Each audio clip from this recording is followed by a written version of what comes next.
வணக்கம். Welcome to கதை திரட்டு. இந்த வீடியோல நம்ம என்ன கதை கேட்க போறோம்னா, சூப்பர் ஸ்டார் ரஜினிகாந்த் அவர்கள் நடித்து வெளிவந்த முள்ளும் மலரும் கதையின் 6வது பகுதி. நம்ம சேனலை இதுவரைக்கும் சப்ஸ்கிரைப் பண்ணாதவங்க சப்ஸ்கிரைப் பண்ணுங்க. பக்கத்தில் இருக்கிற பெல் ஐக்கானை கிளிக் பண்ணி ஆல்ங்கிற ஆப்ஷனை பிரஸ் பண்ணுங்க. நான் போடுற கதைகளை உடனுக்குடனே நீங்க கேட்கலாம். வாங்க கதைக்குள்ள போகலாம். சந்நிதியை விட்டு வெளியே வந்ததும் பூசாரி கோயில் கதவை பூட்டி கொண்டிருந்த போது மங்கா கேட்டாள், ஏன் பூசாரி ஐயா, வேலங்கடவுக்கு போய் நின்னா கீழூருக்கு போற பஸ் கிடைக்குமில்ல? பஸ் கிடைக்காம என்ன, ஆனா பஸ் கட்டணம் 1.5 ரூபாயாச்சே என்றார் பூசாரி. போறதுக்கும் வர்றதுக்கும் சேர்த்து 3 ரூபாய் முடிஞ்சு வச்சிருக்க முந்தானையில என்றாள் மங்கா. ஆத்தாளே, இவ்வளவு பணம் என்ன நம்பி கொடுத்துருக்குன்னா பாத்துக்கங்க பூசாரி ஐயா. கீழூருக்கு போனா மறக்காம குங்கும பிரசாதத்தை வள்ளி கையில கொடுத்து காளி அண்ணனுக்கு இட்டு விட சொல்லு என்று கூறினார் பூசாரி. வேற எதுக்கு கீழூருக்கு போறேன்னு நினைச்சீங்க என்றாள் மங்கா. அக்கா சொன்னபடி நான் கோயிலுக்கு வந்து வேண்டிக்கிட்டேன்னு அதுக்கு தெரிய வேண்டாமா? வேலன்கடவு பஸ் நிலையத்தில் 1 மணி நேரம் காத்து கிடந்த பிறகுதான் மங்காவுக்கு பஸ் கிடைத்தது. அந்த 1 மணி நேரமும் முள்மேல் நிற்பது போல்தான் நின்று கொண்டிருந்தாள் மங்கா.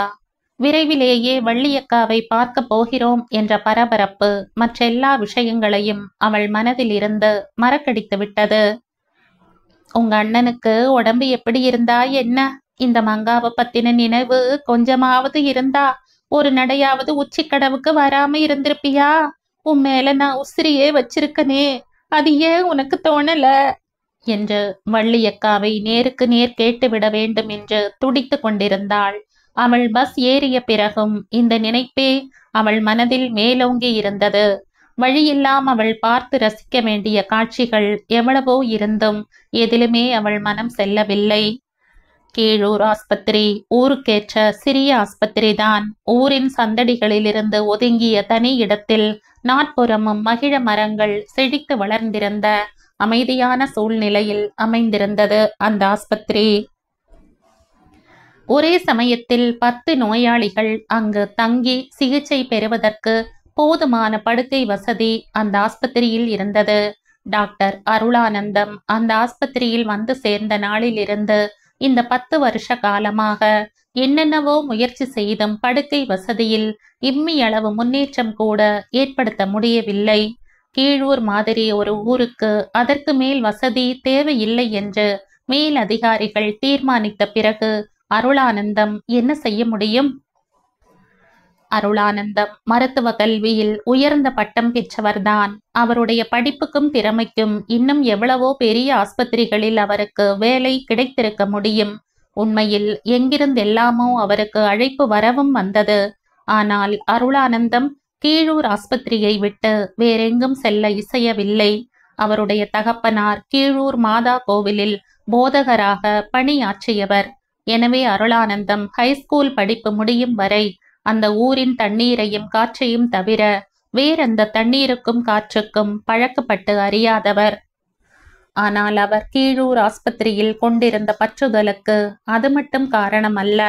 அவர் மனைவி மேரியம்மாள் கீழூர் மிஷன் பெண்கள் உயர்தர பள்ளியின் தலைமை ஆசிரியையாக வேலை பார்த்து வந்தாள். உத்தியோகத்தை விட்டு மேரியம்மாள் வேறெங்கும் நகர முடியாத நிலையில் டாக்டர் அருளானந்தம் கீழூர் ஆஸ்பத்திரியின் சேவைக்கே தம்மை நிரந்தரமாக அர்ப்பணித்துக் கொள்வதை தவிர வேறென்ன செய்ய முடியும்? சுமூகமான தோற்றமும் எல்லோருடனும் கலகலப்பாக பழகும் இனிய சுபாவமும் உடைய அருளானந்தம் அந்த வட்டாரம் முழுவதிலுமே நல்ல பெயர் வாங்கியிருந்தார். அவருக்கு கோபம் வருவதே அபூர்வம். எப்போதாவது அவரையும் அறியாமல் கோபம் வந்துவிட்டால் அவருக்கு வாயிலிருந்து வார்த்தைகள் கிளம்பாது. ஒரு வார்த்தை 2 வார்த்தை பேசுவதற்குள்ளேயே முகமெல்லாம் சிவந்து 2 கண்களிலும் கண்ணீர் பீரிட்டு நிற்கும். அவருடைய கோபத்துக்கு ஆளாகி நிற்பவரை விட அவருடைய நிலைமைதான் பார்ப்பதற்கு பரிதாபமாக தோன்றும். அதை கருதித்தானோ என்னவோ அருளானந்தம் கோபம் வந்த மறுகணமே வேறு எங்காவது சென்று விடுவது வழக்கம். கிறிஸ்தவ வேதத்தில் அருளானந்தம் எத்தகைய அசைக்க முடியாத நம்பிக்கை வைத்திருந்தாரோ அதே நம்பிக்கையை தாம் கற்றிருந்த மேல்நாட்டு சிகிச்சை முறையிலும் வைத்திருந்தார். நாட்டு வைத்தியம், நாட்டு மருந்து என்ற வார்த்தைகளை கேட்டாலே காதை பொத்திக் கொள்ளும் அளவுக்கு அந்த விஷயங்களில் அவருடைய அவநம்பிக்கை வளர்ந்திருந்தது. காளியண்ணனுக்கு ஏற்பட்ட கதி அவருடைய அவநம்பிக்கையை மெய்ப்பிப்பதாக அமைந்தது.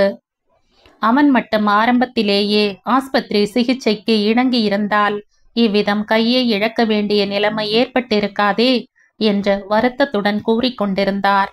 காளியண்ணனை பற்றி அவர் மனதில் அனுதாபமே நிறைந்திருந்தது. துடிப்பான வாலிப வயதில் சுபாவ கோளாறினால் இப்படி ஒரு அங்கஹீனத்திற்கு ஆளாகி விட்டானே என்று நினைத்து அவர் மனம் மிகவும் துன்பப்பட்டது. அதே சமயம் ஆபரேஷன் வெற்றிகரமாக நடந்ததை நினைத்து அவர் நிம்மதியடைந்தார். காலையில் அவன் நிலைமையை பரிசோதிப்பதற்காக அவர் வந்தபோதும் காளியண்ணன் கண் விழிக்காமல் தான் படுத்திருந்தான். மயக்க மருந்தின் வேகம் தணிந்து அவன் விழித்து கொண்டு துன்பப்படக்கூடாது என்பதற்காக அவர் நடு இரவில் தமது தூக்கத்தையும் பொருட்படுத்தாமல் வந்து தூக்க மருந்தையும் உள்ளே செலுத்தியிருந்தார். அந்த மருந்தின் பலன்தான் காலை நெடுநேரம் வரை நீடித்து கொண்டிருந்தது. நன்றாக தூங்கட்டும், தொந்தரவு செய்ய வேண்டாம், தானாக விழித்து கொள்ளும் போது ஏதாவது ஆகாரம் கொடுத்தால் போதும் என்று நர்ஸிடம் கூறிவிட்டு பக்கத்து கிராமத்து பிரமுகர் ஒருவருடைய வீட்டில் உடனடியாக கவனிக்க வேண்டிய ஒரு கேஸுக்கு அவர் புறப்பட்டு சென்று விட்டார். கேஸை கவனித்த பிறகு பிரமுகரின் வற்புறுத்தலை தட்ட முடியாமல் பகல் உணவை பிரமுகர் வீட்டிலேயே முடித்து கொண்டு சிறிது இளைப்பாறிவிட்டு அருளானந்தம் ஆஸ்பத்திரிக்கு திரும்பிய போது பிற்பகல் 4 மணிக்கு மேல் ஆகிவிட்டது. அவர் காரில் வந்து இறங்கிய சத்தம் கேட்டதுமே நர்ஸ் அவரிடம் ஓடி வந்தாள். சார், அந்த பேஷண்ட் 1/4 மணிக்கு முன்னதான் கண்ணை முழிச்சது, தங்கை கூடவும் அத்தை கூடவும் பேசிட்டு இருக்கு என்று தகவல் தெரிவித்தாள். அவங்க 2 பேரையும் இப்போதே உள்ளே அனுப்பிவிட்டாயா? ஆபத்தாயிற்றே என்றார் அருளானந்தம். அதிகம் பேச்சு கொடுக்க கூடாதென்று எச்சரித்துத்தான் அனுப்பியிருக்கேன் சார். அதுவும் அந்த வள்ளி ரொம்ப விவேகமுள்ள பொண்ணு, நாம எதுவுமே சொல்ல தேவையில்லை என்ற நர்ஸ் கூறிக்கொண்டிருக்கும் போதே வள்ளி அஞ்சலையத்தை பின்தொடர வார்டை விட்டு வெளியே வந்தாள். டாக்டர் ஐயா, எங்க அண்ணனுக்கு உயிரை கொடுத்த தெய்வம் நீங்க என்று அவரை கையெடுத்து கும்பிட்டு கொண்டே கூறினாள். அதே சமயம் அவள் கண்களில் நீர் நிறைந்தது. வருத்தப்படாத வள்ளி, உன் அண்ணனுக்கு எந்த விதமான ஊனமும் ஏற்படாத வகையில அவனை குணப்படுத்த என்னாலான முயற்சியெல்லாம் செய்து பார்த்தேன். ஆனா கையை காப்பாற்ற நினைத்து உயிரையே பறிகொடுத்து விடக் கூடாதே என்றுதான் கையை எடுத்துவிட தீர்மானித்தேன் என்றார் அருளானந்தம். கையை எடுத்துக்கிட்ட உணர்ச்சியே இன்னும் தம்பிக்கு ஏற்படல, ஒண்ணுமே நடக்காதது மாதிரிதான் பேசிக்கிட்டு இருக்கு என்று கம்மிய குரலில் கூறினாள் அஞ்சலையத்தை. கை இழந்த காளியை கற்பனை செய்து பார்க்கவே அவளுக்கு கஷ்டமாயிருந்தது. ஆனா அண்ணனுக்கு உண்மை தெரியும் போது ஒரேடியா கத்த போகுது, அதை நினைச்சாதான் எனக்கு கவலையா இருக்கு என்றாள் வள்ளி. அவர்கள் அவ்விதம் பேசிக் கொண்டிருந்த போதுதான் குமரனும் மங்காவும் அங்கே வந்து சேர்ந்தார்கள். மங்கா வருவாள் என்று சற்றும் எதிர்பார்க்காத வள்ளி வியப்பு மிகுதியில், மங்கா, நீ எப்படி வந்த என்று கூவி விட்டாள். பஸ்ல தான் வந்த, வேற எப்படி வர முடியும் இங்க என்றாள் மங்கா. பஸ்ஸில் இருந்து இறங்கிய பிறகு மங்கா ஆஸ்பத்திரிக்கு வருவதற்கு வழி விசாரித்து கொண்டு நின்ற போதுதான் நான் அவளை பார்த்தேன், என்னுடனேயே அழைத்து கொண்டு வந்து விட்டேன் என்று விவரித்த குமரன் டாக்டரை பார்த்து, காளியின் உடம்பு இப்போ எப்படி இருக்கிறது, பிரக்ஞை திரும்பி விட்டதா என்று விசாரித்தான்.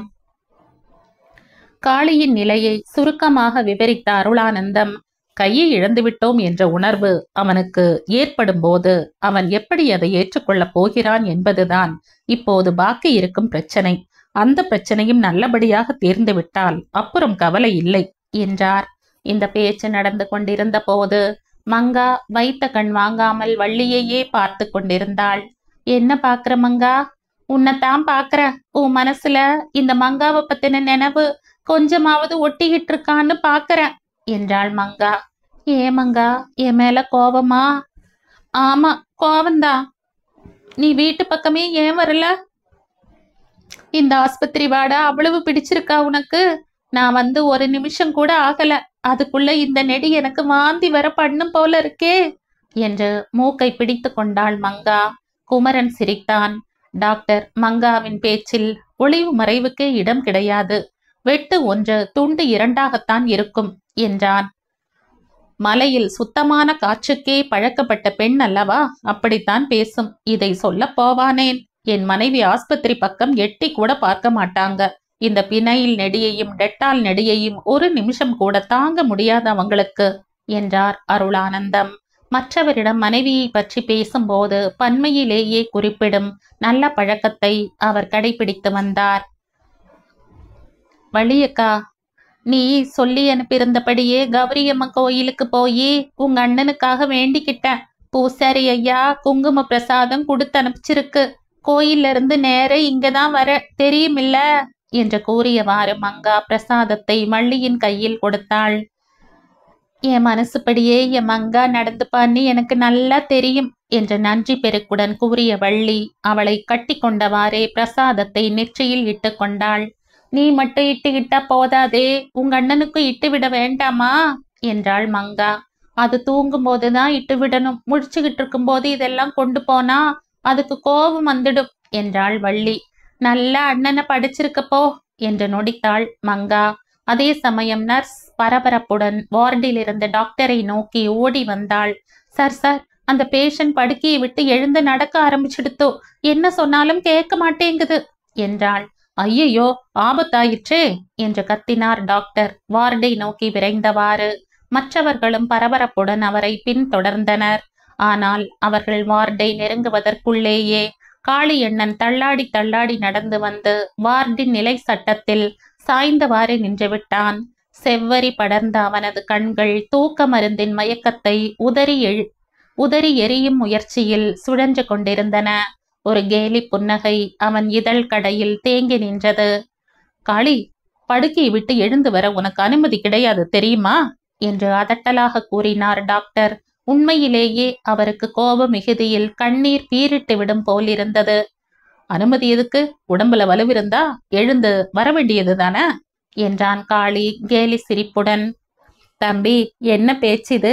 எவ்வளவு பெரிய கண்டத்திலிருந்து நீ பழிச்சிருக்க தெரியுமா என்றாள் அஞ்சலை அத்தை. தெரியும் அத்தை, தெரியும். அதுக்காக டாக்டர் ஐயாவுக்கு நன்றி சொல்லணுமா வேண்டாமா? டாக்டர், இந்த உடம்பு நாளுக்கு நாள் பாரி ஆயிட்டு வருதே, எப்படிடா குறைக்கிறதுன்னு யோசிச்சுக்கிட்டு இருந்த. இனிமே அந்த யோசனைக்கு இடமில்லாம செய்துட்டீங்க. குறைக்க வேண்டிய விதமா இந்த உடம்பு குறைச்சிட்டீங்க. உங்களுக்கு எப்படி நன்றி சொல்றதுன்னே எனக்கு தெரியல டாக்டர் சார். காளி, இன்னும் உன் உடம்பு பலவீனமா இருக்கு. இந்த மாதிரி எழுந்து வந்தது கொஞ்சம் கூட சரியில்லை என்றார் டாக்டர். எழுந்து வந்ததுனால தான் உடம்பு எவ்வளவு லேசா இருக்குன்னு என்னால தெரிஞ்சுக்க முடிஞ்சது டாக்டர் சார். நான் நடக்கும்போது எப்படி இருக்கு தெரியுமா?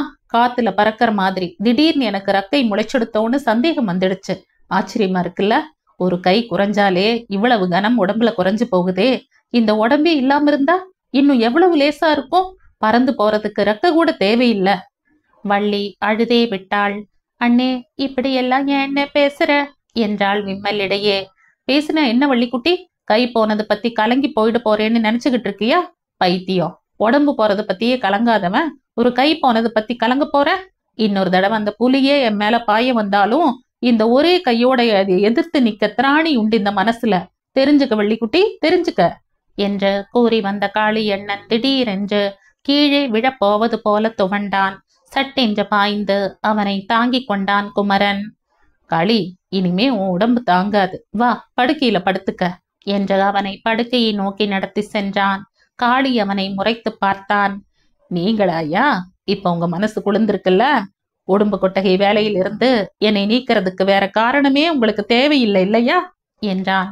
காளி, உன் மனசு சரியா இல்ல. இந்த நிலையில நீ பேசாம இருக்கிறது தான் நல்லது. ஆமா, எனக்கு வாய்ப்பூட்டு போட்டுட்டா நீங்க செய்ததெல்லாம் மறைஞ்சு போயிடும்னு நினைக்கிறீங்க, அப்படித்தானே?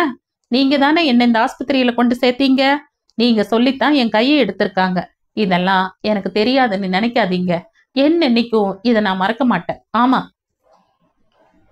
இந்த அபாண்ட வார்த்தைகளை கேட்டு வள்ளிக்கு பொறுக்கவில்லை. அண்ணே, நீ சொல்றது கொஞ்சமாவது நல்லா இருக்கா? எப்படிப்பட்ட ஐயாவை எப்படியெல்லாம் தூக்கி எறிஞ்சு பேசுற? நீ இப்போ உயிரோடு இருக்கிறதே அந்த ஐயாவாலதான் தெரியுமா என்றாள். குமரன் இப்போது குறுக்கிட்டு பேசினான். வள்ளி, இந்த பேச்சை வளர்த்து கொண்டு போறதால யாருக்கு என்ன லாபம்? காளியண்ணன் உடம்பு முதல்ல குணமாகணும், அதன் பிறகுதான் மற்றதெல்லாம் என்று கூறியவாறே குமரன் காளியண்ணனை கட்டிலில் படுக்க வைத்தான். கட்டிலில் படுத்ததும் காளியண்ணனின் பார்வை மங்காவின் மீது விழுந்தது. ஏது ஏது மங்கா கூடவா? உச்சி கடவுல இருந்து இவ்வளோ தூரம் என்ன பார்க்கவா வந்திருக்க? ஆமா, பார்க்கும்படியாகத்தானே இருக்கு. நீ ஆசையை பாரு. நான் எங்க வள்ளியக்காவுக்காக வந்திருக்கேன், தெரிஞ்சுக்க என்ற வள்ளியின் தோளை அணைத்தவாறு கூறினாள் மங்கா. மங்கா, இனிமே நீ என் கை கடிகாரத்தை எடுத்துக்கிட்டு ஓடினா ஒன்னு சொல்ல மாட்ட. கையே போன பிறகு கடிகாரத்தை பத்தி யாரு கவலைப்படுவாங்க என்றான் காளியண்ணன் வரட்டு சிரிப்புடன். ஏன் அந்த கை இல்லைனா வலது கையில கட்டிக்க நானா கத்து கொடுக்கணும் என்று கூறியவாறு வெளியே நடந்தாள் மங்கா. உச்சிக்கடவுக்கு வந்து சென்றதன் ராசி என்றுதான் சொல்ல வேண்டும். சென்னை சேர்ந்த மறுவாரமே கனகாவுக்கு திருமணம் நிச்சயமாகிவிட்டது.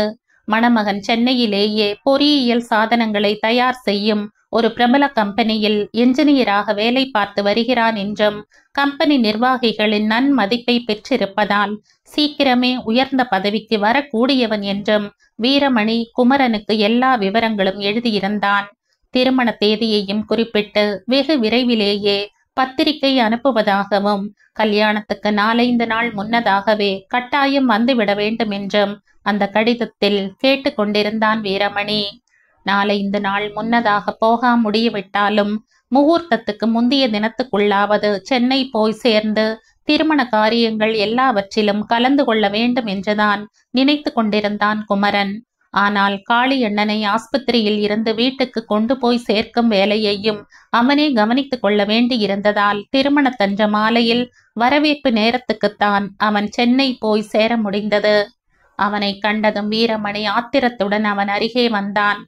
கனகாவோட அண்ணனா நீயே? இப்படி 4 அண்ணன்கள் இருந்தால் தங்கைகள் பிழைத்து போவார்கள் என்றான். உனக்கு அப்புறம் சமாதானம் கூறிக்கொள்கிறேன். இப்போது நீ மற்ற விருந்தாளிகளை கவனி போ என்று அவன் தோளை தட்டி அனுப்பினான் குமரன்.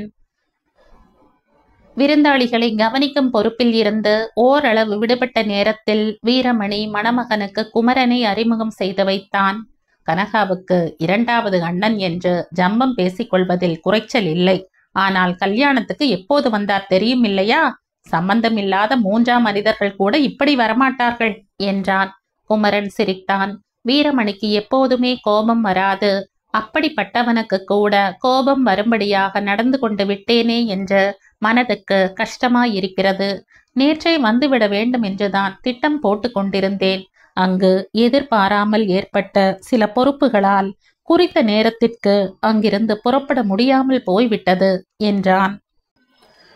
ஆமாம், அந்த உச்சிக்கடவில் இவர் ஒரு நாள் இல்லாது வந்துவிட்டால் அந்த மலையை புரண்டு விடும் இல்லையா என்றான் வீரமணி. மணமகன் சபேசனுக்கு சட்டென்ற குமரனிடம் ஆவல் தோன்றியது.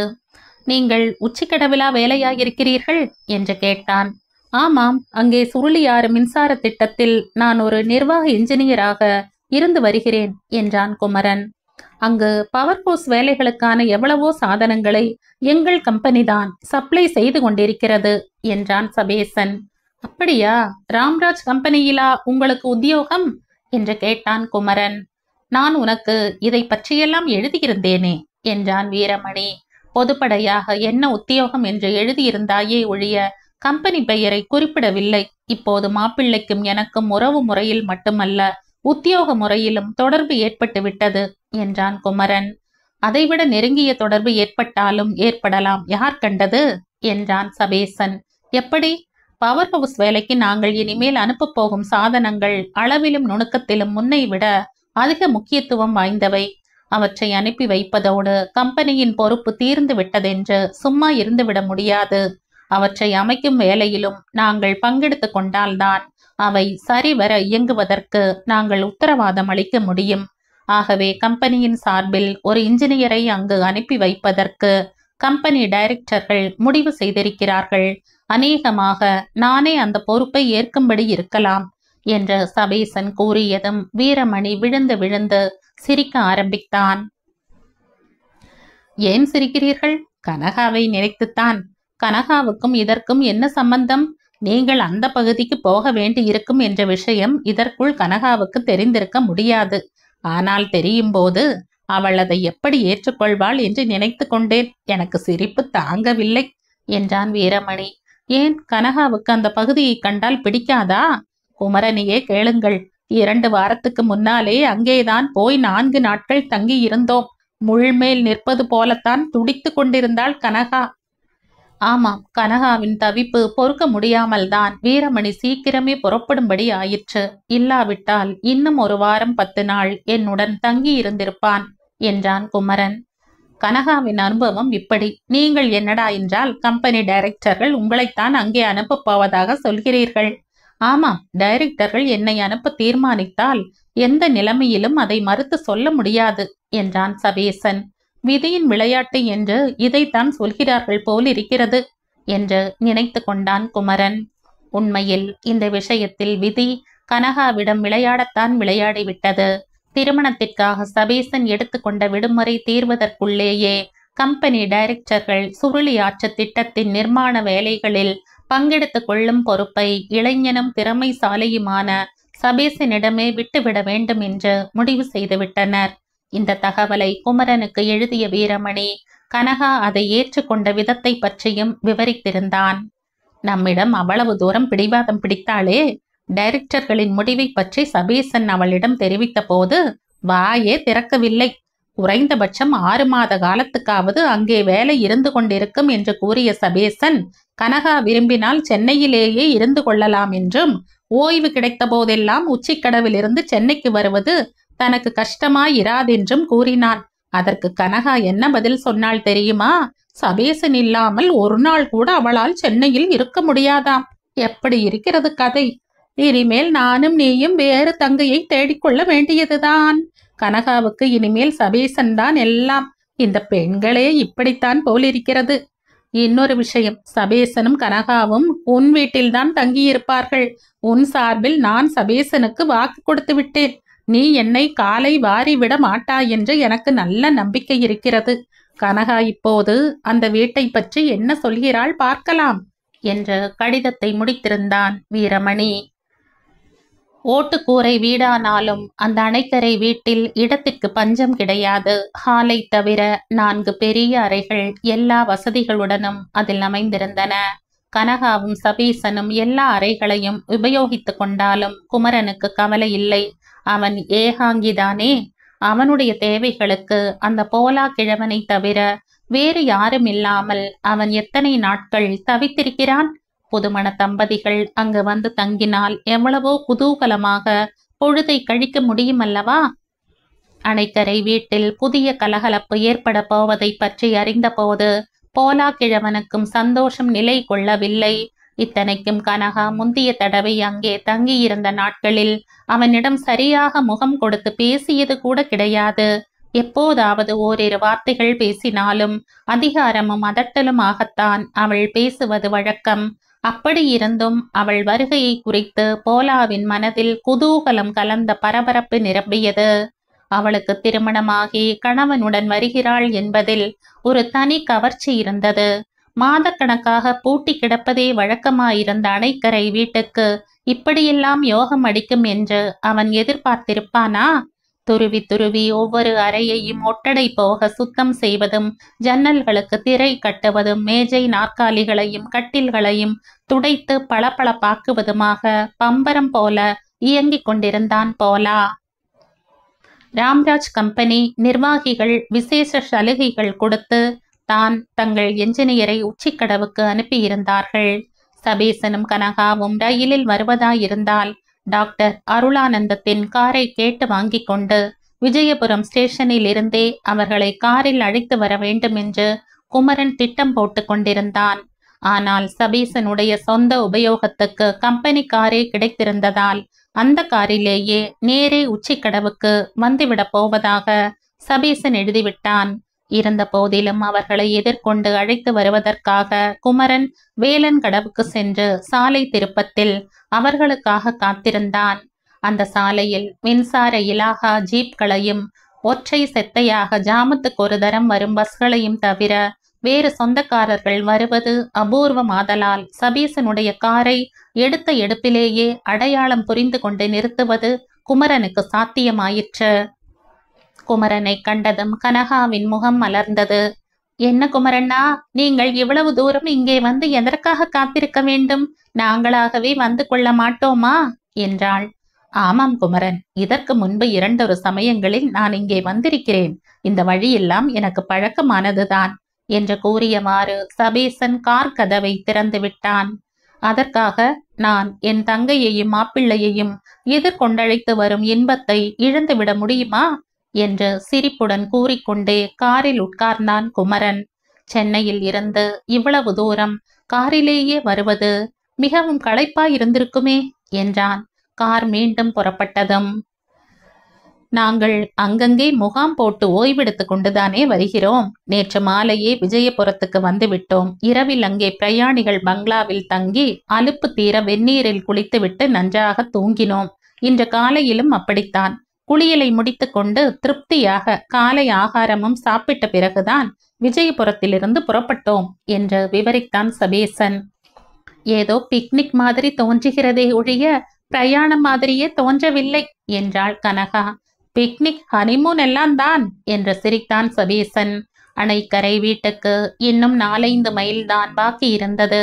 அப்போது அந்த காருக்கு என்ன தோன்றியதோ, மெல்ல மெல்ல அதனுடைய வேகம் குறைந்து கொண்டே வந்தது. எஞ்சினுடைய சத்தமே இல்லாமல் உயிரற்று போனது போல் தோன்றியது. மறுபடியும் எஞ்சினை முடுக்கி விடுவதற்காக விசையை இழுத்து இழுத்து சபேசன் ஏதேதோ முயற்சிகள் செய்தும் ஒன்றும் பலிக்கவில்லை. கடைசியில் வண்டி நின்றே விட்டது. பெட்ரோல் தீர்ந்து விட்டதா என்ன என்றான் குமரன். இல்லையே, காலையில் விஜயபுரத்திலிருந்து புறப்படும் போது தானே புதிதாக பெட்ரோல் போட்டு கொண்டோம் என்று கூறியவாறு சபேசன் காரை விட்டு இறங்கி சென்று காரின் முன் பக்கத்து மூடியை திறந்து என்ஜினில் என்ன கோளாறு ஏற்பட்டிருக்கிறதென்று ஆராயத் தொடங்கினான். அதற்குள் குமரனும் காரிலிருந்து இறங்கி அவன் அருகே வந்து நின்றான். பெட்ரோல் என்ஜினுக்கு சரியாக பாயவில்லையோ என்னவோ என்றான் அந்த குழாயை பரிசோதித்தவாறு. காருக்கும் காது உண்டு என்று தெரிகிறது. பிக்னிக், ஹனிமூன் என்றெல்லாம் ஏதேதோ பேசிக் கொண்டிருந்தோம் இல்லையா? காருக்கு அது பொறுக்கவில்லை. கம்பெனி காராயிற்றே, சொரூபத்தை காட்டாமல் இருக்குமா என்று சிரித்தான் சபேசன். என்ஜின் பகுதியில் ஏதேதோ மறைகளை திருப்புவதும் முடுக்குவதுமாக இருவரும் சிறிது நேரம் போராடி கொண்டிருந்தனர். கனகா அலுப்புடன் கொட்டாவி விட்டாள். இன்னும் ரொம்ப நேரமாகுமா என்றாள் பொறுமை இழந்து. சரியாகிவிட்டது, சீக்கிரம் போய்விடலாம் என்றான் குமரன். பின்பு சபேசனிடம், இப்போது ஸ்டார்ட் செய்து பாருங்கள் என்றான். விசையை இழுத்து இழுத்து என்ஜினை முடுக்கிவிட சபேசன் செய்த முயற்சிகள் வீணாயின. என்ஜின் அசைந்து கொடுக்க மறுத்தது. சரிதான், பேட்டரியும் பழுதாயிருக்கிறது. தள்ளிவிட்டுத்தான் ஸ்டார்ட் செய்ய வேண்டும் போலிருக்கிறது என்றான் சபேசன். பரவாயில்லை, பாதை சற்று இறங்கினாற் போலதான் இருக்கிறது. நான் ஒருவனாகவே காரை தள்ளுகிறேன் என்று கூறினான் குமரன். காருக்கு பின் பக்கமாக சென்று ஒரு பக்கத்து ஜன்னல் சட்டத்தை பிடித்து கொண்டு முழு மூச்சுடன் காரை தள்ள ஆரம்பித்தான். கார் மெதுவாக நகர ஆரம்பித்தது. அந்த அசைவை பயன்படுத்தி கொண்டு சபேசன் என்ஜினை முடுக்கிவிட முயற்சி செய்து கொண்டிருந்தான். கார் 10 அடி தூரம் கூட போயிருக்காது. திடீரென்று குமரனுக்கு ஏதோ பளு குறைந்தது போன்ற உணர்ச்சி. யாரோ மறுபக்கத்தில் இருந்து காரை தள்ளுவதை உணர்ந்தான். தான் தள்ளுவதை நிறுத்தாமல் ஜன்னல் வழியாக உள்பக்கம் தலையை விட்டு எட்டி பார்த்தான். தள்ளுபவரின் கை மட்டும்தான் தெரிந்ததே ஒழிய ஆளை பார்க்க முடியவில்லை. ஒரு பெண்ணினுடைய கை என்பது மட்டும் புரிந்தது. தலையை பின்னுக்கு இழுத்து காரின் பின்புறத்து வழியாக பார்க்க முயன்றான். அந்த பெண் தலையை குனிந்து மூச்சை பிடித்து கொண்டு காரை தள்ளி கொண்டிருந்ததால் அவள் முகம் அவனது கண்களுக்கு புலனாகவில்லை. சட்டென்று என்ஜின் இயங்க ஆரம்பித்து விட்டது. அதன் இயக்கத்தை தீவிரப்படுத்துவதற்காக பலத்த சத்தத்துடன் காரை கிளப்பிக் கொண்டு சிறிது வேகமாக முன்னே சென்றான் சபேசன். குமரன் காரிலிருந்து கையை எடுத்துவிட்டு பின் தங்கி நின்றான். ஆனால் அந்த பெண் மட்டும் காரை பிடித்த பிடியை விடாமல் அதன் போக்கிலேயே சிறிது தூரம் சென்ற பிறகு காரின் வேகம் குறைந்ததும் அதை விட்டு விட்டு நின்றாள். தட்டாமாலை சுற்றிவிட்டு நின்றவள் போல் நிலை கொள்ளாமல் தள்ளாடியவாறே உறக்க சிரிக்க ஆரம்பித்தாள் அந்த பெண். அப்போதுதான் அவள் யார் என்று குமரனால் கண்டுகொள்ள முடிந்தது. மங்கா, நீ எப்படி இங்க வந்த என்று கேட்டுக்கொண்டே அவள் அருகே சென்றான். மங்காவும் அப்போதுதான் குமரனை பார்த்தாள். ஐயாவா, நான் வேற யாரோ காரை தள்ளுறாங்கன்னு நினைச்சில்ல, வெளிநாட்டு காச்சும் விளையாட்டு காச்சும் கூட தள்ளுன என்றாள். நீ விளையாட்டுக்காக தள்ளினாலும் உண்மையிலேயே அது எனக்கு உதவியாகத்தான் இருந்தது என்று கூறிய குமரன், அது சரி, நீ இவ்வளவு தூரம் எதற்காக வந்தாய் என்று சொல்லவே இல்லையே என்று கேட்டான். இங்க பக்கத்துல ஒரு கொய்யா தோட்டம் இருக்கிறத கண்டுபிடிச்சு வச்சிருக்கேன். இது கொய்யா பழ காலமாச்சே. பழம் சாப்பிடணும்னு தோணுச்சுன்னா நேர இங்க ஓடி வந்துடுவேன். இந்தா பாருங்க எவ்வளவு பறிச்சு வந்திருக்கேன்னு என்று கூறி மடி நிறைய பறித்து வைத்திருந்த கொய்யா பழங்களை காட்டினாள் மங்கா. இதுல பாதி வள்ளிக்கு, பாதி எனக்கு. என்ன இனிப்பு தெரியுமா? நீங்க ஒண்ணு சாப்பிட்டு பாருங்க என்றாள். குமரன் சிரித்தான். இதுக்கெல்லாம் இப்ப நேரம் இல்ல, அவங்க காத்திருக்காங்க இல்லையா என்ற கார் பக்கம் கையை காட்டினான். அடடே, உங்க ஆளுகள அவங்க? எனக்கு தெரியாதே என்றாள் மங்கா. உனக்கு தெரியாதவங்க இல்ல, பார்த்தா நீயே புரிஞ்சுக்குவ என்று குமரன் கூறிக்கொண்டிருந்த போதே காரை பின்னுக்கு ஓட்டி கொண்டு வந்து அவர்கள் எதிரே நிறுத்தினான் சபீசன். காரில் கனகா உட்கார்ந்திருப்பதை பார்த்த மங்கா, அடடே, இந்தம்மாவா? இவங்களுக்கு என்ன கண்டாலே பிடிக்காதே என்றாள். கனகா மங்காவை முறைத்து பார்த்தாள். இது யார் கனகா என்று கேட்டான் சபீசன். யாரோ காட்டு மிராண்டி பெண் என்று கூறிவிட்டு கனகாவின் நாவு துடி துடித்தது. அதற்குள் குமரன் குறுக்கிட்டான். மங்காவை பற்றி அப்புறம் எல்லாம் விவரமா சொல்கிறேன், இப்போது நாம் புறப்படலாமே. மங்கா, நீயும் ஏறிக்கொள் என்றான். நானுமா என்றாள் மங்கா வியப்புடன் கண்களை உருட்டி விழித்தவாறு. நீயும் சேர்ந்து தள்ளியதால் தானே கார் புறப்பட முடிந்தது. ஏறிக்கொள், உன்னை உச்சிக்கடவு வரை கொண்டு விட்டு விட்டே நாங்கள் வீட்டுக்கு போய் கொள்கிறோம் என்றான் குமரன். மங்கா குதூகலத்துடன் சிரித்தாள். இன்னைக்கு தான் முதல்ல எனக்கு கார் சவாரி கிடைச்சிருக்கு என்று கூறிக்கொண்டே காரில் ஏறி பின் சீட்டில் தொப்பென்று விழுவது போல் உட்கார்ந்தாள். குமரனும் ஏறப்போவதை பார்த்ததும், என்னங்க சார், நீங்களும் இங்கேயாவா உட்கார போறீங்க? எவ்வளவு பெரியவங்க நீங்க, உங்க பக்கத்துல நான் உட்கார்ந்தா நல்லாவே இருக்காதே என்று கூறிக்கொண்டே மறுபக்கத்து கதவை திறந்து கொண்டு கீழே இறங்கிவிட்டாள். மங்கா, என்னது, சும்மா உட்கார்ந்துக்கோ என்றான் குமரன். நான் மாட்டேன், உங்களுக்கு சரிசமமா நான் உங்க பக்கத்துல உட்கார்றதாவது என்று கூறிய மங்கா கண்டிப்பாக மறுத்துவிட்டாள். கடைசியில் சபீசனை கனகா பக்கமாக நகர்ந்து உட்கார சொல்லிவிட்டு குமரனே டிரைவர் சீட்டில் அமர்ந்து கொண்ட பிறகுதான் மங்கா பின் சீட்டில் உட்கார சம்மதித்தாள். அவள் பக்கத்து கதவை சரியாக அழுத்தி சாத்திய பிறகு காரை கிளப்பி கொண்டு புறப்பட்டான் குமரன். சற்று நேரம் மௌனமாக கார் சவாரியை அனுபவித்துக் கொண்டிருந்த மங்கா சட்டென்று முன்பக்கம் குனிந்து, ஏங்கா, இந்த ஐயா யாருங்க? இந்த அம்மா பக்கத்துல இவ்வளவு நெருக்கமா உட்கார்ந்திருக்காரே என்றாள் சபீசனை காட்டி. குமரன் சிரித்தான். உரிமையோடுதான் உட்கார்ந்திருக்கார், வீட்டுக்காரராயிற்றே. அப்படியா? இந்த அம்மாளுக்கு கண்ணாலம் ஆயிடுச்சா? ஏமா, எங்களுக்கெல்லாம் சொல்லாம தானே கண்ணால செஞ்சுக்கிட்டீங்க? இருக்கட்டும் இருக்கட்டும் என்று கூறியவாறே பின்னுக்கு சாய்ந்த மங்கா மடியில் இருந்து ஒரு கொய்யா பழத்தை எடுத்து வெடுக்கென்று கடித்தாள். சட்டென்று நினைவுக்கு வந்தவள் போல், அடடே, உங்களுக்கெல்லாம் கொடுக்காம நான் மட்டும் சாப்பிடுறேனே, இந்தாங்கம்மா நீங்களும் சாப்பிடுங்க என்ற 4-5 கொய்யா பழங்களை இடது கையால் அள்ளி முன்பக்கம் நீட்டினாள். அருவருப்புடன் முகத்தை சுளித்து கொண்டாள் கனகா. பரவாயில்ல மங்கா, நீ சாப்பிடு என்றான் குமரன். சரி சரி, இதெல்லாம் நீங்க சாப்பிடுவீங்களா என்ன?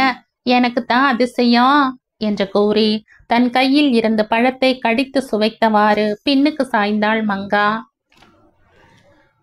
சம்பா நீர்த்தேக்கத்து பாதையோடு வேலன் கடவு பாதை இணைந்த பிறகு ஒரு கல்லுக்கப்பால் இடப்புறமாக அணைக்கரை வீட்டுக்கு பிரிந்து செல்லும் பாதை இருந்தது. இயல்பான பழக்கத்தால் குமரன் அந்த பாதையில் காரை திருப்பி கொஞ்ச தூரம் சென்றவுடன், மங்கா, சார் காரை கொஞ்சம் நிறுத்திக்கங்க, நான் இங்கேயே இறங்கிக்கிடுறேன் என்ற பரபரப்புடன் கூறினாள். அப்போதுதான் குமரனுக்கு தன் தவறு புரிந்தது.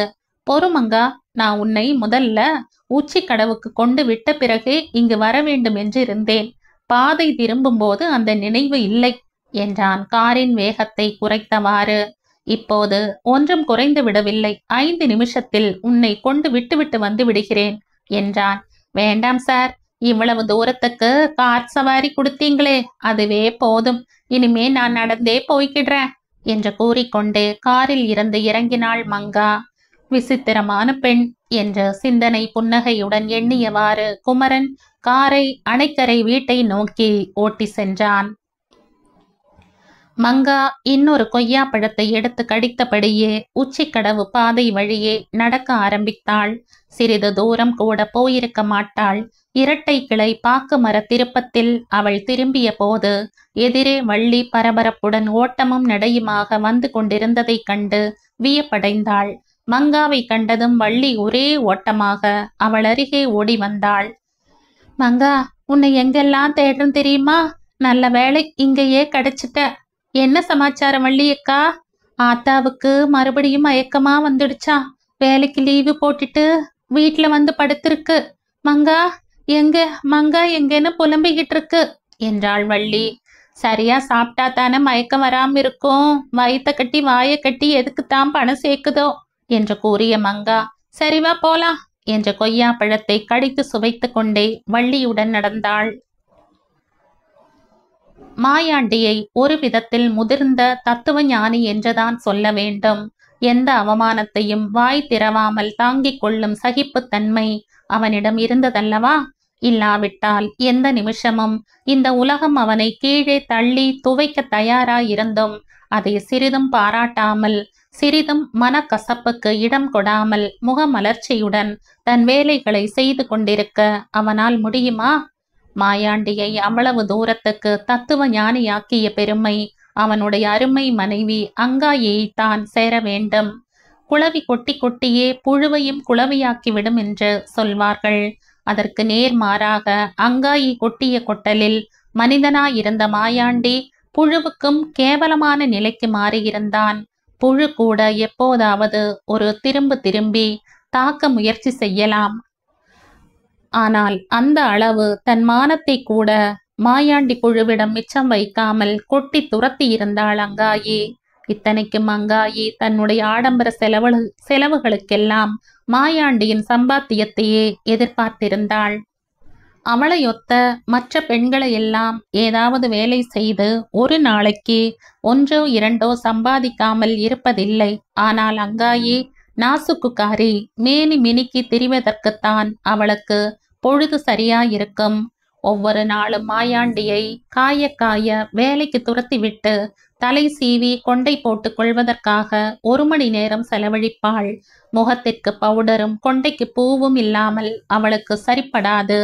இப்படியெல்லாம் சிங்காரம் செய்து கொண்ட பிறகு நாயர் டீ கடைக்கு போய் ஒரு புரை ரொட்டியோ பன்னோ டீயுடன் சாப்பிட்டு விட்டு அங்கேயே கொஞ்ச நேரம் உட்கார்ந்து அங்கே சாப்பிட வரும் தொழிலாளிகளிடம் வாய் ஓயாமல் அரட்டை அடித்து கொண்டிருப்பாள். தனக்கு எழுத படிக்க தெரியும் என்பதை பற்றி அங்காயிக்கு ரொம்ப பெருமை. அதனாலேயே மற்ற பெண்களைப் போல் சிற்றாள் வேலை செய்வதை அவள் இழிவாக கருதி வந்தாள். வீட்டில் விழுந்து கிடக்கும் நேரங்களில் தினப்பத்திரிகை எதையாவது வைத்து கொண்டு எழுத்து கூட்டி கூட்டி படித்து அக்கப்போரு குறைய விஷயங்கள் ஒன்று பாக்கி விடாமல் மண்டையில் ஏற்றிக்கொள்வாள். அந்த அறிவு களஞ்சியத்தை அவள் அள்ளி வீசும்போது அவளை தட்டி பேச யாருக்கு வாய் இருக்கும்? வாயில் ஈ புகுந்தது கூட தெரியாமல் அண்ணாந்த நிலையில் அவளுடைய சாமர்த்தியத்தை வியந்து உண்டு உட்கார்ந்திருப்பார்கள். அடுப்பு பற்ற வைத்து ஆக்கி போடுவதென்று வேதனையே அங்காயி ஆடிக்கொரு தரம் ஆவணிக்கொரு தரம் என்றுதான் வைத்து கொள்வாள். சாப்பாட்டை பற்றி அவள் அதிகமாக அலட்டி கொள்வதில்லை. நாயர் கடையில் கணக்கு வைத்து கொண்டு காய்ந்ததோ கருகலோ அங்கு எது கிடைத்தாலும் அதை வாங்கி சாப்பிட்டு விட்டு இருந்து விடுவாள்.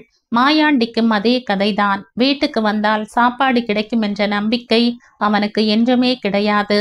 வேலையில் இருந்து திரும்பி வரும் வழியிலேயே நாயர் கடையில் கடனுக்கென்று எதையாவது வாங்கி தின்று விட்டுத்தான் வீட்டுக்கு வருவான். அவன் வந்துவிட்டால் அங்காயிக்கு பொழுது போவதை பற்றி கவலை இருக்காது. ஒன்று மாற்றி ஒன்று அவன் மீது ஏதாவது குற்ற பத்திரிகை படித்து குறை நேரமும் கொட்டி கொட்டியே தீர்த்து விடுவாள். இப்படியே நாயர் விதித்த விதி என்று எதையாவது சாப்பிட்டு வயிற்றை நிரப்பிக் கொள்வதற்கும் எல்லை உண்டல்லவா? நாக்கு என்னும் அசுரன் சில சமயம் அங்காயியை படாத பாடுபடுத்தி வைத்து விடுவான். அப்போது அவளுடைய சோம்பேறித்தனமெல்லாம் போன இடம் தெரியாமல் பறந்துவிடும். வட்டியும் முதலுமாக வாய்க்கு ருசியான பண்டங்களை செய்து நாள் முழுவதும் சாப்பிட்டு கொண்டே இருப்பாள். மாயாண்டிக்கும் அவ்வப்போது ஏதாவது கொஞ்சம் கொஞ்சம் கிடைத்து கொண்டிருக்கும். அந்த மாதிரி வெறிதான் அன்று அங்காயியை ஆட்கொண்டிருந்தது போலும். காலையிலேயே கம கமவென்ற வாசனை வீட்டில் நிரம்பியிருந்தது.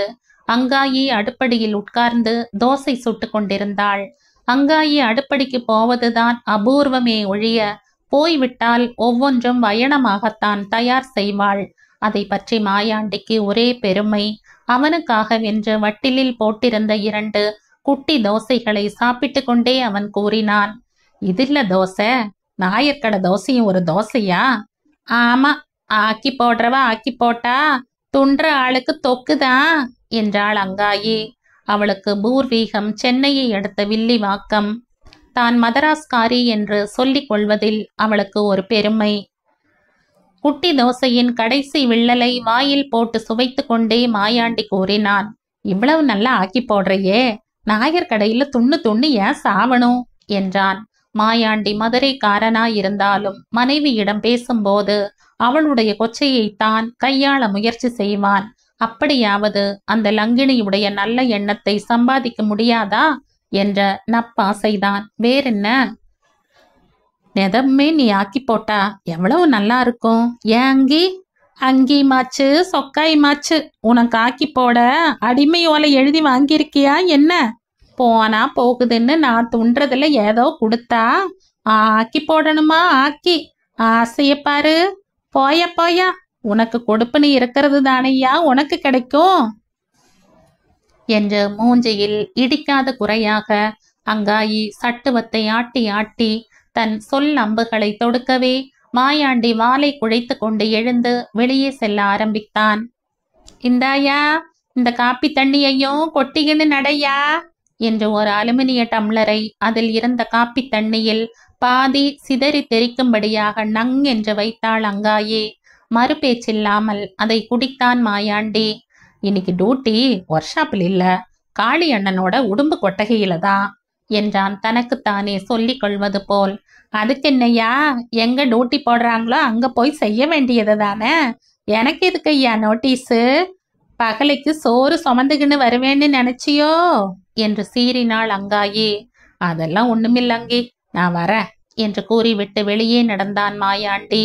மூளைக்கடை திருப்பத்தில் திரும்பி அவன் சென்றபோது அவனுக்கு முன்னே சற்று தூரத்தில் காளியண்ணன் சென்று கொண்டிருப்பதை பார்த்தான். வலது கையில் மூங்கில் கூடையும் தூண்டில் குச்சியும் எடுத்துக்கொண்டு மதகு கரைக்கு மீன் பிடிக்க சென்று கொண்டிருந்தான் காளியண்ணன். அவனுக்கு உடம்பு சரியாகி வேலையில் வந்து சேர்ந்த பிறகு முதலாவது வார விடுமுறை இன்றுதான். பழைய வழக்கத்தை விடாமல் விடுமுறையை அனுபவிப்பதற்காக அவன் மதகு கரைக்கு சென்று கொண்டிருப்பதை பார்த்து மாயாண்டியின் பூஞ்சை மனது பொங்கி வந்தது. கண்களை துடைத்து விட்டவாறு வேகமாக நடந்து காளியண்ணனின் அருகே சென்றான். "என்ன காளி, கருக்கல்லையே புறப்பட்டாப்ல" என்றான். "கருக்கல, அது வெயில் ஏறி போச்சேன்னு நான் துடிச்சுக்கிட்டு இருக்கேன். தண்ணி சூடாக ஆக மீனெல்லாம் கலைஞ்சு போயிடும் தெரியுமில்ல" என்றான் காளி. மாயாண்டி பெருமூச்செறிந்தான். "இந்த மாதிரி நீ மீன் பிடிக்க போறது பார்த்து எவ்வளவு நாள் ஆயிடுச்சு" என்றான். "பழசு நினைச்சு பெண்ணையா அங்கலாய்ப்பு இப்ப பாக்குறல்ல, அது போதாதா" என்றான் காளியண்ணன். "அது சரிதான் காளி, என்னவோ என் மனசுக்கு கஷ்டமா இருந்துச்சு, சொல்லிட்டேன்." "கஷ்டம் என்னையா கஷ்டம்? எனக்கு என்ன குறைச்சல் இப்போ? கை இல்லைன்னா மனுஷன் செத்தா போயிடுவான். மனசுல தெம்பில்லாத கோழைதான் இல்லாததை நினைச்சு மூக்கால அழுவான். எனக்கு இன்னொரு கை முழுசா இருக்கு, அதை நினைச்சு சந்தோஷப்படு. 2 காலும் முழுசா இருக்கு, அதை நினைச்சு சந்தோஷப்படு" என்றான் காளி. தன்னைத்தானே நொந்து கொண்டே மாயாண்டி காளியண்ணன் கூறுவதற்கெல்லாம் தலையை ஆட்டியவாறு அவனுடன் நடந்தான். உடும்பு கொட்டகைக்கு கூப்பிடு தூரத்தில் மதகு கரைக்கு செல்லும் பாதை பிரிந்தது. அங்கிருந்தே அத்திமரமேட்டருகே கார் நிற்பதை கண்டுவிட்ட மாயாண்டி பரபரப்படைந்தான். "அந்த ஐயாங்க 2 பேரும் வந்துட்டாங்க, எனக்காகத்தான் காத்திருக்காங்க போல இருக்கு" என்று கூறியவாறு வேகமாக நடக்க ஆரம்பித்தான். "ஏயா பயந்து சாகுற? அவங்க காத்திருந்தா என்ன முழுகி போயிடும்? டியூட்டி நேரம் தவறிவிடலையே. இதோ பாரு" என்ற வலக்கையில் கட்டியிருந்த கடிகாரத்தை அவன் முகத்துக்கு நேரே நீட்டிய காளி, "பாத்தியாயா, இன்னும் 10 நிமிஷம் பாக்கி இருக்கு, அதுக்குள்ள 10 தரம் உடும்பு கொட்டைக்கு போய் வந்துடலாமே" என்றான். "சரி காளி, நான் வரேன்."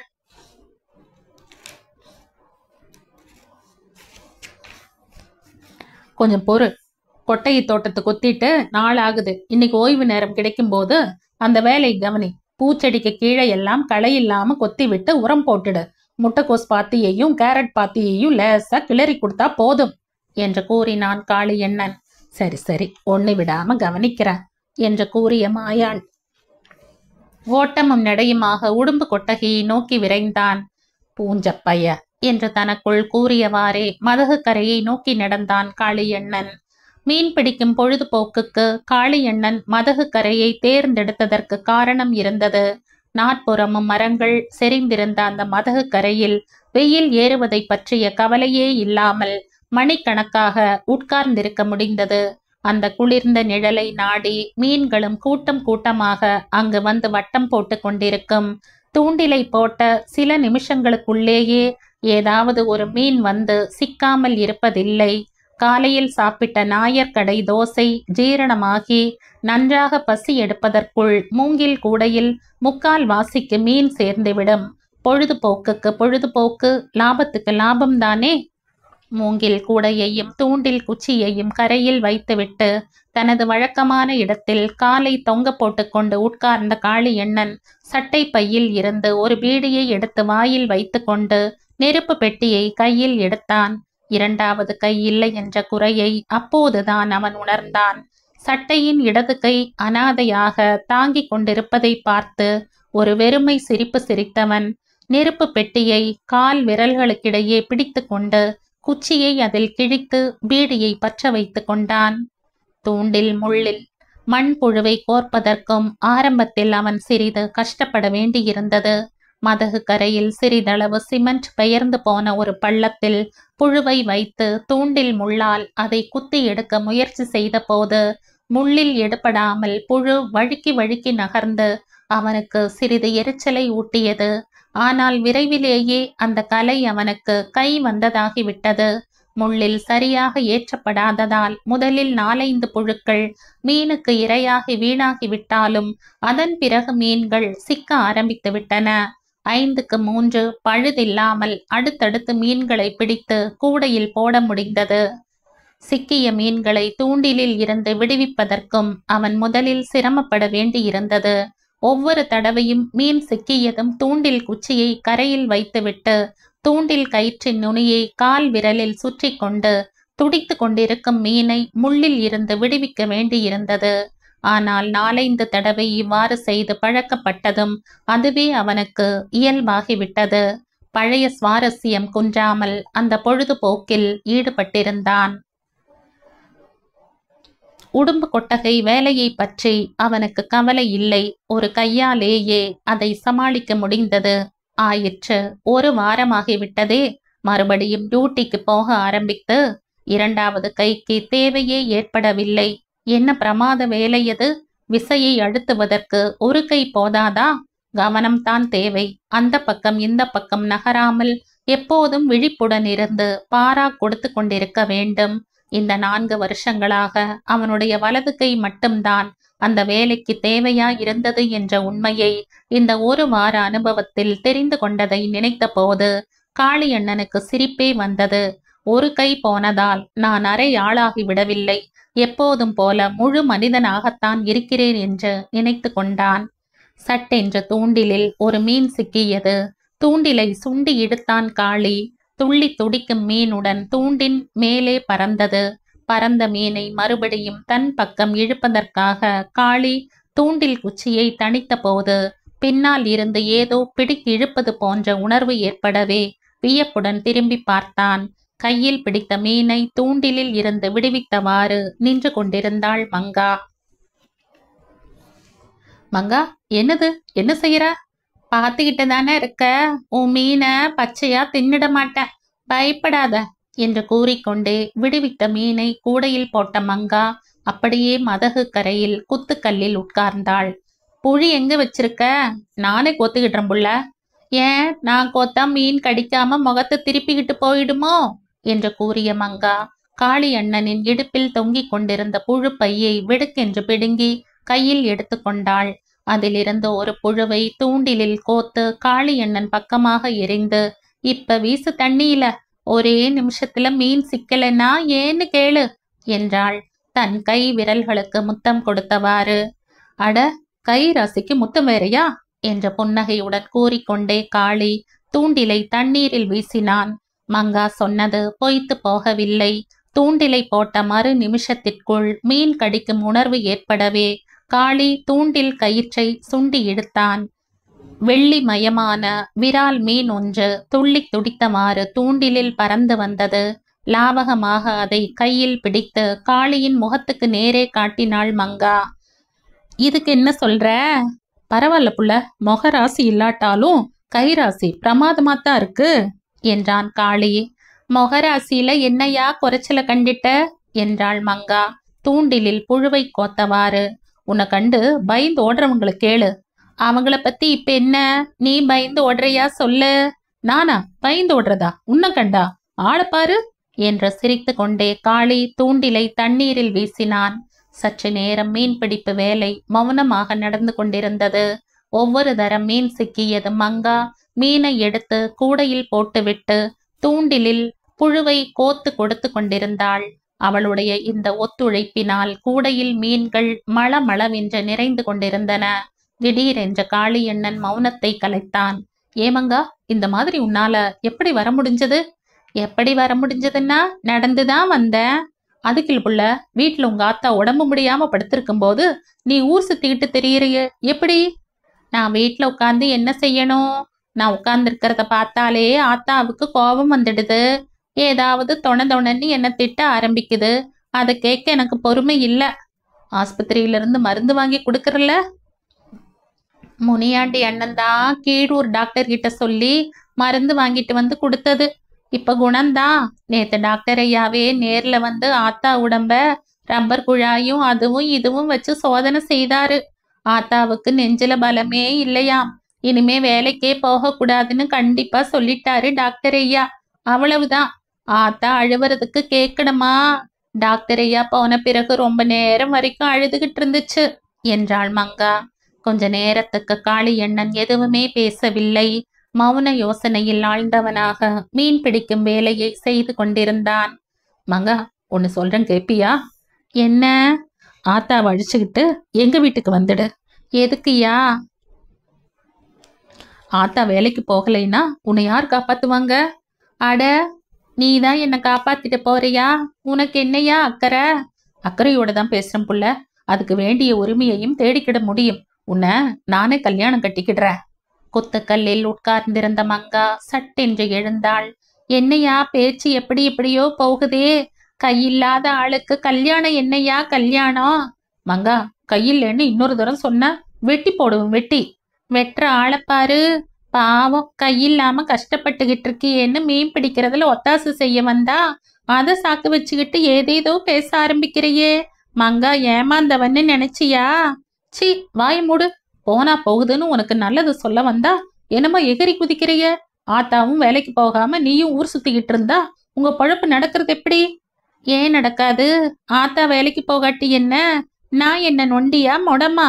இந்த மங்காவை என்னான்னு நினைச்சையா? 2 கையாலையும் உழைச்சு எங்க ஆத்தாவுக்கு சோறு போட்டு காப்பாத்துவேன். உன்னை போல ஒரு கையை வச்சுக்கிட்டு ஊரை ஏமாத்திக்கிட்டு திரிய மாட்டேன். என்ன சொன்ன என்று உக்கிரமாக கத்திக்கொண்டே ஒற்றை கையை ஊன்றிக்கொண்டு எழுந்தான் காளியண்ணன். போயா சரிதா, உருட்டி முழிச்சுட்டா ஒத்த கை ரெட்ட கை ஆயிடுமா என்று சிரித்தாள் மங்கா. உன்னை தொலைச்சிடுறேன் தொலைச்சு என்று கருவிக்கொண்டே காளியண்ணன் கையை நீட்டி அவளை எட்டி பிடிக்க முயன்றான். விரால் மீனை போல் வளைந்து துள்ளி அவன் பிடிக்கு எட்டாமல் ஓடினாள் மங்கா.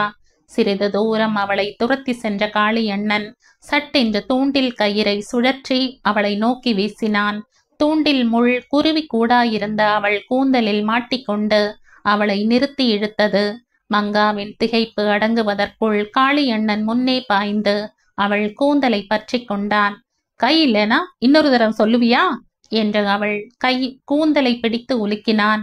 சொல்லுவேன் 100 தர சொல்லுவேன், விடியா தலைய என்று திமிரிய மங்கா சட்டென்று தலையை திருப்பி அவன் கையை வெடுக்கென்று கடித்து விட்டாள்.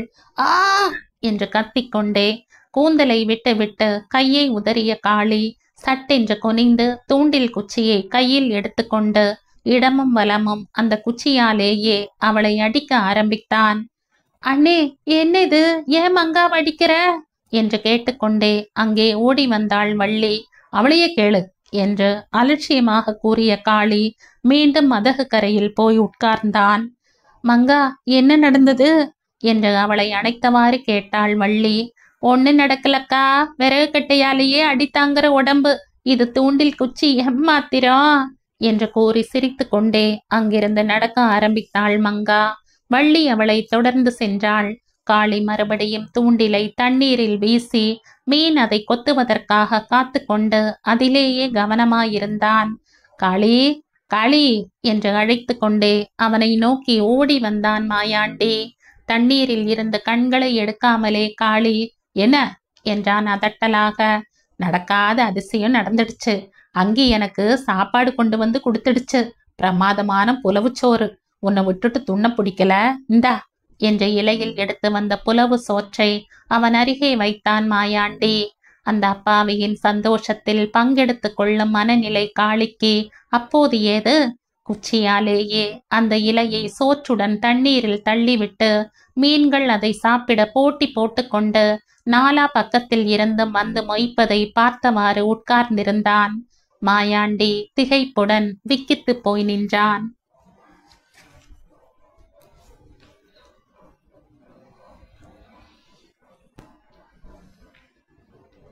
இந்த கதையின் தொடர்ச்சியை அடுத்த பதிவில் கேட்கலாம். நன்றி.